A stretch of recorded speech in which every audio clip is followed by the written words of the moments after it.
जादुई तोता। एक छोटे से गांव में एक गरीब परिवार रहता था। उस परिवार में रामू और उसकी बीवी सीता उसके बेटे चिंटू के साथ रहते थे। उसी गांव में एक तोता भी रहता था। उसका नाम था रघु। वो किस्मत का धनी था। जहां भी जाता वहां किसी भी चीज की कमी नहीं पड़ती थी।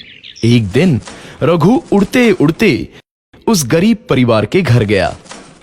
रघु सोचता है, अरे वाह, लगता है यहाँ आज बहुत अच्छा खाना मिलेगा। मैं पेट भर के खाऊंगा। वो एक कटोरी में रखे अमरूद देखता है। अरे वाह, अमरूद मुझे तो ये बहुत पसंद है। मैं तो इसे पेट भर के खाऊंगा। रघु तोता अमरूद खाने ही लगता है। तभी सीता रघु को अमरूद खाते देखती है तो गुस्सा हो जाती है और उसे वहां से भगा देती है। भाग यहाँ से, न जाने कहां से आ जाते हैं।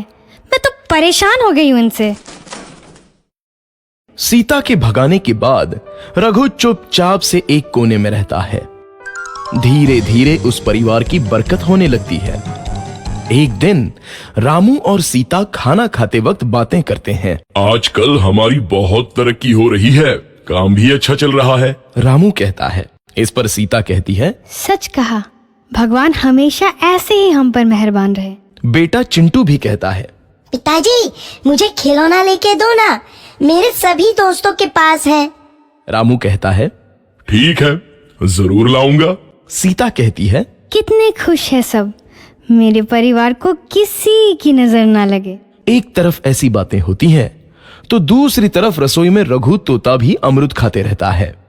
मजा आया, अमरूद खाया, मजा आया, अमरूद खाया, मजा आया। तभी सीता रसोई में आती है और रघु तोते को अमरूद खाते देख बहुत गुस्सा होती है। सीता रघु को बाहर निकालने के लिए पिंजरे में अमरूद रखती है। रघु जब अमरूद खाने लगता है तो पिंजरे का दरवाजा बंद हो जाता है और वो उसमें फंस जाता है। मुझे बाहर निकालो, मैं यहाँ फंस गया हूँ, मुझे बचाओ। अगले दिन सीता पिंजरा उठाकर बाहर दूर उस रघु को छोड़ देती है। रघु के जाते ही उनके घर आई बरकत धीरे धीरे कम हो जाती है। उन्हें बहुत घाटा होता है।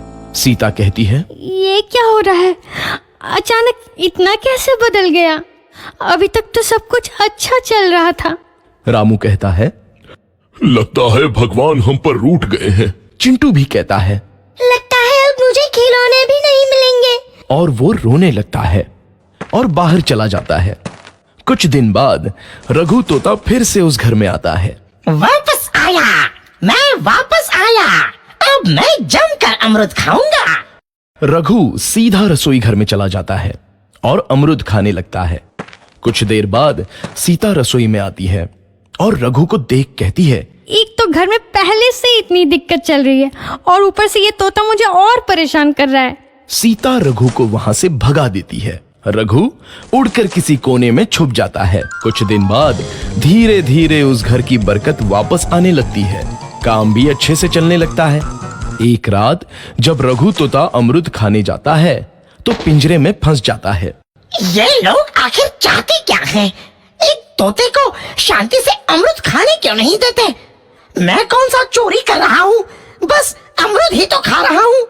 तभी रामू वहां आता है और पिंजरे में रघु तोते को देख उसे बाहर छोड़ देता है। ये तोता भी कितना जिद्दी है, बार बार वापस आ जाता है। जैसे ही रामू रघु को छोड़ देता है, अगले दिन से फिर से उनके घर की बरकत जाने लगती है। काम में घाटा होता है। किसी को समझ नहीं आ रहा था कि ऐसा क्यों हो रहा है। रघु तोता घर आता है तो अचानक बरकत आती है और जब रघु तोता को बाहर निकालते हैं तो बरकत चली जाती है। एक दिन सीता रघु तोते के घर आने और बाहर जाने की स्थिति पर नजर रखती है। ये तोता जब भी घर आता है तो घर में बरकत आती है और जैसे ही ये घर से बाहर जाता है तो उसी के साथ बरकत भी चली जाती है। कहीं ये जादुई तोता तो नहीं है? अगली बार जब ये तोता घर आएगा तो मैं इसे कहीं नहीं जाने दूंगी। सीता रघु का बहुत इंतजार करती है लेकिन रघु तोता दोबारा उस घर में कभी नहीं आता।